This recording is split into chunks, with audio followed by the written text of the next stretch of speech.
J'ai été hospitalisée 2 fois sans consentement, une fois à l'âge de 25 ans, une fois à l'âge de 31 ans, dans le cadre voilà, d'épisodes de troubles psychiques dans lesquels il y avait un caractère délirant, où j'avais perdu le contact avec la réalité en partie, et j'ai j'ai trouvé ces expériences d'hospitalisation sous contrainte extrêmement difficiles, brutales, limite traumatiques.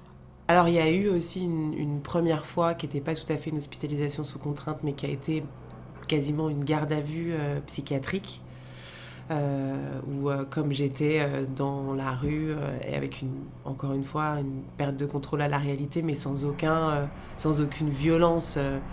Voilà, il n'y avait pas du tout de violence, mais j'ai été emmenée dans un endroit qui s'appelle l'infirmerie de la police psychiatrique de Paris, qui est une sorte de garde à vue psychiatrique.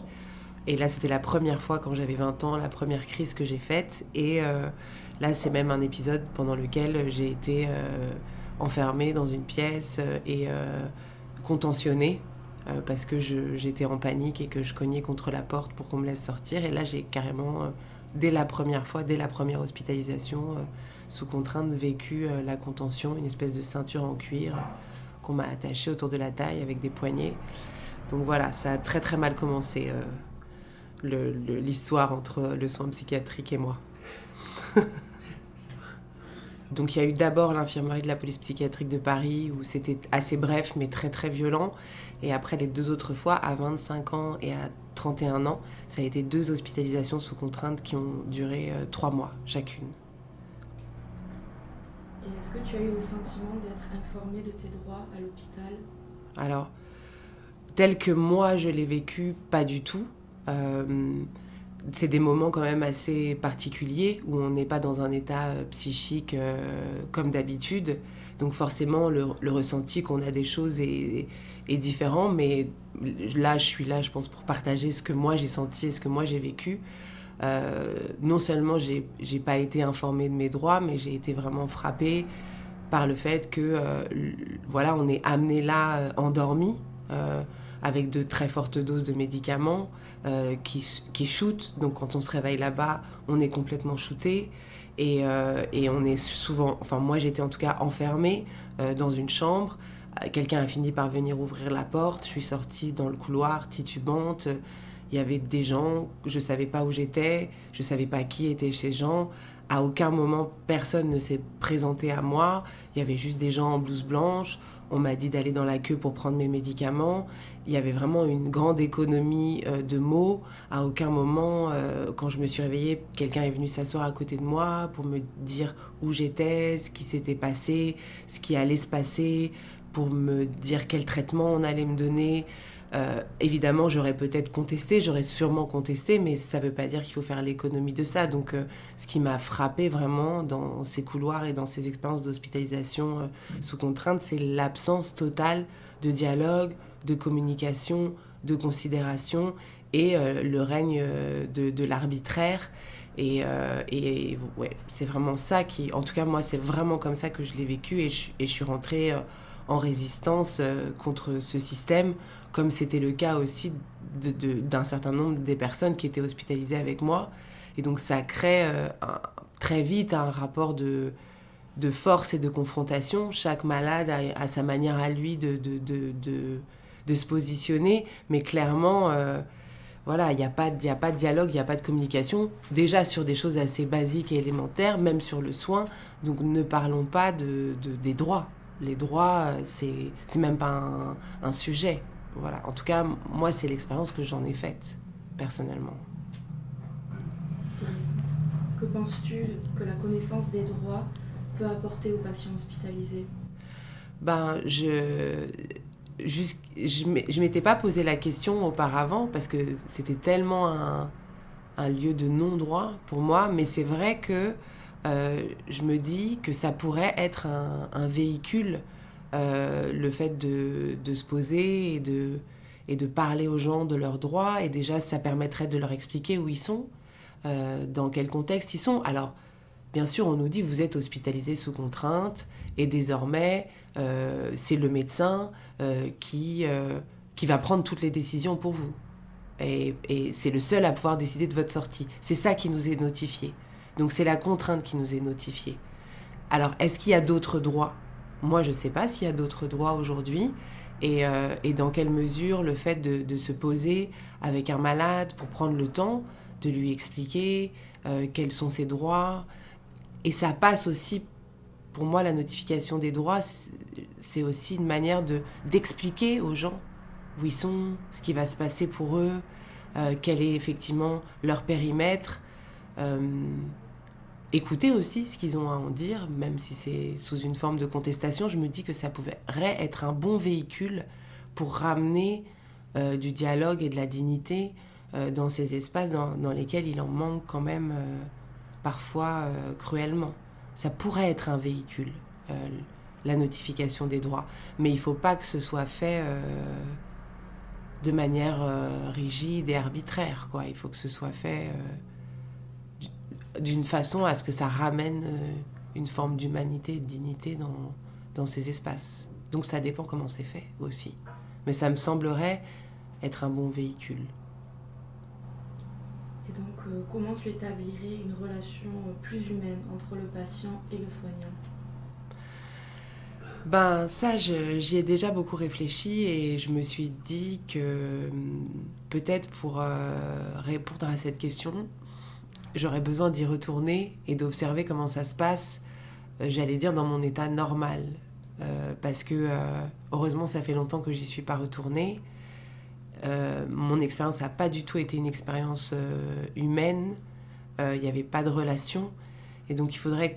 Et je me souviens plus. Il faudrait que je retourne voir comment ça se passe, mais je pense que déjà, je sais pas, d'accueillir les gens, de leur dire un nom, un prénom, d'entendre même leurs contestations et d'avoir de l'empathie pour cette révolte du fait d'être enfermé, peut-être d'avoir des process, des formes de protocoles d'accueil du patient hospitalisé sous contrainte qui prennent en compte tout ce qui est en jeu pour la personne, y compris si c'est pas très facile à gérer, et se demander comment est-ce qu'on peut justement en tant que médecin accueillir accueillir la folie de l'autre ou ses contestations ou même sa paranoïa parce que ça fait partie du trouble, tout en essayant de ramener un maximum de relations et de dialogue et de pas uniquement fonder tout ce qui se passe autour de médicaments et de permissions. J'aurais du mal à répondre et je trouve que d'une certaine façon, c'est pas à moi de répondre à cette question. J'aimerais qu'il y ait des médecins avec moi, à côté de moi pour y réfléchir. C'est beaucoup de poser, je trouve que c'est beaucoup de poser la question à une patiente qui a vécu ça. Selon vous, comment est-ce qu'il faudrait faire ? On devrait être plusieurs à y réfléchir et il devrait y avoir des médecins, des infirmiers, des aides-soignants, des personnes concernées autour de la table pour réfléchir ensemble, pour mener des expériences d'observation, de mise en situation et de se débriefer après, de dire voilà, là ça s'est passé comme ça, comment est-ce qu'il aurait fallu faire, et de co-construire et d'inventer quelque chose ensemble. Moi je peux pas répondre à cette question toute seule, c'est des espaces tellement particuliers, les espaces d'enfermement, c'est tellement particulier l'expérience de la folie, la perte de contrôle avec la réalité, c'est dur. Même, je vais vous dire une chose, en tant que patiente, de devoir prendre la parole sur ça et de devoir répondre à des questions comme ça, on a envie de dire, allez-y, venez avec nous autour de la table, réfléchissons-y. On ne peut pas demander aux patients non seulement de subir le traumatisme de ces hospitalisations, et après, on doit venir et réfléchir et reconstruire et reposer des fondements de relations dignes. Voilà, faisons-le ensemble, quoi, avec les médecins. Je m'en rends compte, là, en répondant à cette question, elle est trop grande pour moi, cette question. Philippa, dans une interview qu'on avait fait ensemble, vous nous expliquiez qu'il fallait passer d'objet de soins à sujet de droit. Est-ce que vous pouvez nous en dire plus ? Voilà, objet de soin, c'est ça, c'est vraiment, on est mis à la queue leu-leu, on nous donne des médicaments 3 fois par jour, on nous dit, voilà, vous avez une maladie, le traitement c'est ça. C'est comment est-ce qu'on réinstaure de la relation, comment est-ce qu'on reconsidère à nouveau la personne comme une personne à part entière qui, même si elle a des comportements atypiques, des pensées atypiques, derrière ces comportements atypiques, c'est une phase de crise, ça peut arriver à tout le monde. Et il y a une personne, il y a quelqu'un qui a une vie, une pensée, et qui est capable d'élaborer quelque chose, et qui est un sujet de droit, en effet, qui est un citoyen. Les gens qui sont hospitalisés sous contrainte sont des citoyens. Et encore une fois, je me dis que de sujet de droit, mais comment on peut passer de objet de soin à sujet de droit, mais déjà objet de soin à sujet, tout court. Le fait d'être réinstauré dans sa personne avant d'être une bipolaire ou un schizophrène ou un dépressif chronique ou quelqu'un qui a des pensées suicidaires. Non, une personne à part entière qui se réduit pas à ce qui est en train de lui arriver là et qui donc mérite effectivement qu'on la respecte en tant qu'être humain avant tout, qu'on se demande qui elle est, en dehors aussi de cette pathologie et de cette crise qui est là et qui est en train d'être traitée. Et effectivement, sujet de droit, oui, qui est quelqu'un qui a des droits et qui doit absolument être respecté en tant que personne, en tant que citoyen. Voilà. Comment, d'après vous, on prépare l'après-hospitalisation sans consentement? Alors là, encore une fois, elle est trop grande pour moi, cette question. Je pense que... Mais je peux vous dire ce que j'ai vécu. Moi, j'ai été hospitalisée sous contrainte pendant 3 mois. Donc ça veut dire sans communication avec le monde extérieur, avec mes proches pendant plusieurs semaines. Ensuite, j'ai fini presque par avoir des permissions progressivement, d'aller dans le petit parc d'en bas, puis de sortir une après-midi, puis de sortir un week-end. On donne des permissions de sortie. Et puis un jour, j'ai eu 2 permissions de sortie, 2 week-ends d'affilée. Et puis un jour, je suis rentrée d'une permission de sortie. Ma mère m'a attendue parce qu'on attend beaucoup en psychiatrie. Voilà, j'ai fini par avoir un rendez-vous avec le médecin qui a rempli une ordonnance et qui m'a dit comment ça s'est passé cette sortie. Et j'ai dit bah ça va. Il m'a dit bah vous sortez. Du jour au lendemain, comme ça, de 3 mois d'hospitalisation, vous sortez. Et ensuite, si c'est une famille, c'était il y a une dizaine d'années, peut-être que les choses ont changé, mais si c'est une famille qui ne sait pas où aller chercher un médecin en libéral, ou ouais, vous sortez. Voilà l'ordonnance, ça fait 3 mois qu'on vous tient enfermé, et vous sortez. Il faut aller payer en bas, au service administratif, et vous sortez. Et comment est-ce qu'il faut faire? Il faudrait effectivement accompagner cette sortie. C'est vrai qu'aujourd'hui, il y a des associations. Quelle prise en charge aujourd'hui, il y a des espaces qui travaillent sur la continuité du soin, de ce qu'on appelle la réhabilitation psychosociale. Il y a des lieux passerelles comme le Clubhouse, il y a des associations comme la Maison Perchée. Mais ce serait intéressant de construire le parcours de soins post-hospitalier. Il y a des pères aidants. Moi, je suis père aidante. Donc, voilà, de pouvoir mettre la personne en relation avec des gens qui ont vécu la même chose et qui se sont reconstruits. Enfin, il y a tout un... Effectivement, il y a tout un parcours accompagner la sortie de l'hospitalisation. Encore une fois, d'une façon qui n'est pas uniquement avec une ordonnance et des médicaments et un rendez-vous médical. Il y a bien d'autres choses à considérer quand on a vécu ce type d'expérience, que ce soit la crise, avec tout ce que ça représente sur le plan psychique et humain, et puis l'hospitalisation aussi, la contrainte, l'enfermement, enfin tout ça, effectivement, ça mériterait d'être accompagné et d'être soutenu. Après, encore une fois, comment il faut faire exactement, moi je serais tout à fait prête à m'engager dans ce type de réflexion, mais je pense que c'est pas une personne qui peut répondre à ça. Il y a déjà des réponses qui sont en train d'émerger. Là, je parle un peu sous le coup de l'émotion, mais je sais bien qui sont les acteurs qui travaillent autour de tout ça. J'ai essayé d'en citer quelques-uns. Voilà, il y a quand même des gens en France aujourd'hui qui réfléchissent autour de ce qu'on appelle le soutien au rétablissement des personnes, des outils de la réhabilitation psychosociale, des associations qui essayent d'œuvrer dans ce sens-là, la pérédance qui se développe. Il y a des choses qui sont en train de se faire, heureusement, depuis une dizaine d'années. C'est vrai que moi, j'essaye d'y contribuer dans mon métier, dans mon engagement personnel.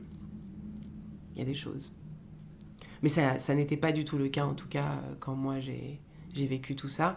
Et je sais que malheureusement, je ne suis pas la seule. J'ai entendu beaucoup de témoignages de gens qui se sont retrouvés très seuls avec une ordonnance, des traitements lourds et un psychiatre ou un CMP. Voilà. Bah moi, ça a vraiment été une stupéfaction pour moi. Je crois pas que je sois mal tombée. Malheureusement, moi, je suis engagée sur le plan associatif depuis 15 ans. Je suis père aidante. Donc ça veut dire, et j'ai accompagné des ateliers, des personnes à écrire des témoignages. Donc j'ai entendu des dizaines et des dizaines et des dizaines d'autres témoignages que le mien et d'autres expériences d'hospitalisation sous contrainte que la mienne. Et ce que je raconte là n'est absolument pas quelque chose de marginal. C'est-à-dire que c'était la norme en fait, que les hospitalisations sous contrainte se passent de cette façon-là, que l'utilisation des médicaments pour casser la crise et l'augmentation massive des médicaments si jamais les personnes résistent à l'effet de la chimie, c'était la manière de soigner. L'utilisation de l'isolement ou de la mise en contention, c'était considéré comme des outils de soins et la contrainte, le fait de mettre les gens en pyjama bleu, on appelait ça le pyjama de sécurité. Je crois que toutes ces choses-là existent encore. Il y a encore beaucoup de services d'hospitalisation sous contrainte où on met les gens en isolement ou en contention. On considère que ça les contient. On pense que c'est bénéfique dans certains états, quand les gens sont dans certains états psychiques.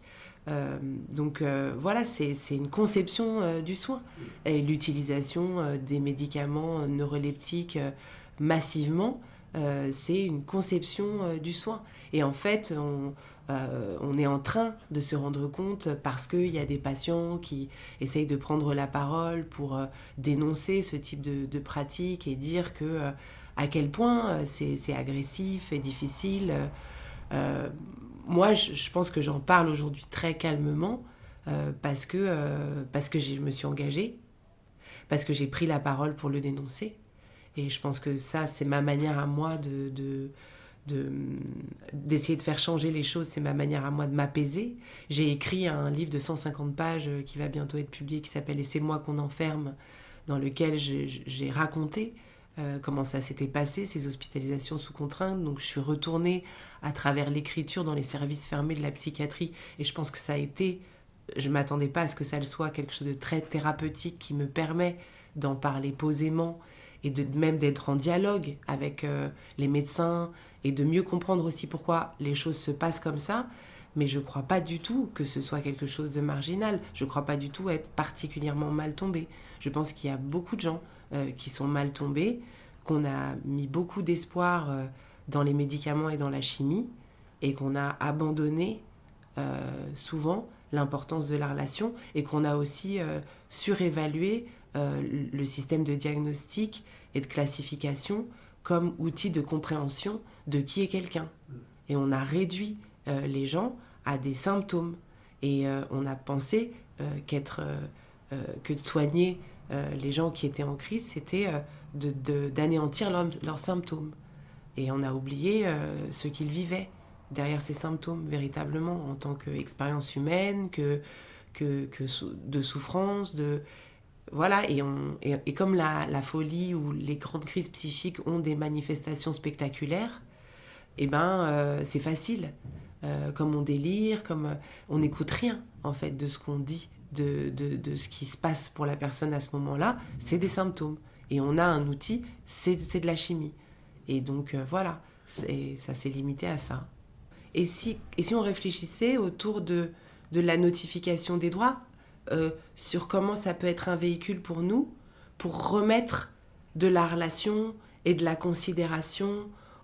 Parce que déjà, si on va notifier les droits à quelqu'un, ça veut dire qu'on le considère comme un citoyen. Donc, à la fois, vous avez raison quand vous dites le problème, il n'est pas que là. C'est ça que vous dites. C'est-à-dire que le problème est bien plus C'est la forme, c'est comment, Voilà. comment on rétablit tout ça. Voilà, comment on rétablit tout ça. Et ça se situe pas qu'au niveau de la notification des droits. Si on pensait qu'on pouvait réduire la résolution des problèmes qui se passent aujourd'hui dans les services fermés en psychiatrie à la notification des droits, ce serait une erreur. Mais la notification des droits est une réflexion autour de l'importance des droits, du respect des droits des personnes. Ça, c'est très sain. Et ça pourrait être un véhicule pour arriver à réinjecter de la dignité dans tout ça. Mais évidemment, le problème est bien plus vaste. Et le problème, il vient directement interroger la conception du soin et le regard qu'on porte sur les personnes. Et donc, effectivement, la question du droit est un des biais qui peut permettre de venir réinterroger ça. Je fais une formation sur ce qu'on appelle intégrer le rétablissement dans sa pratique professionnelle. Et donc le rétablissement, c'est vraiment un certain nombre de valeurs et de piliers et d'outils aussi pour accompagner les personnes et la spécificité d'accompagner ce processus de rétablissement. On ne parle pas de guérison, on parle d'accompagner un processus de rétablissement. Ça vient des personnes concernées elles-mêmes, de gens qui ont été soignés en psychiatrie, qui sont eux-mêmes devenus psychologues, infirmiers, et qui ont formulé en fait les besoins profonds des personnes et essayé d'élaborer une réflexion sur ce sur quoi ça pourrait reposer. Et c'est ça que ça vient injecter en fait quand on regarde l'histoire de la psychiatrie telle qu'elle existe aujourd'hui. Elle est née à la fin du XVIIIe siècle, au début du XIXe siècle. Et en fait, l'enjeu de cette psychiatrie naissante, ça a été d'asseoir sa légitimité, donc d'avoir, comme les autres formes de médecine, un système de classification, des outils thérapeutiques.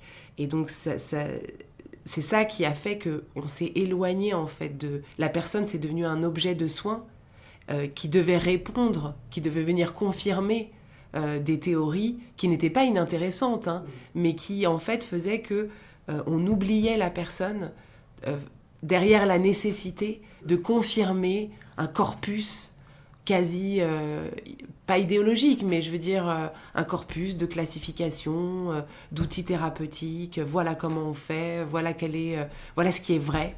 Les gens, ils ont tel symptôme, alors ils sont schizophrènes. Quand ça se passe comme ça, voilà, ils sont des classifications et des outils.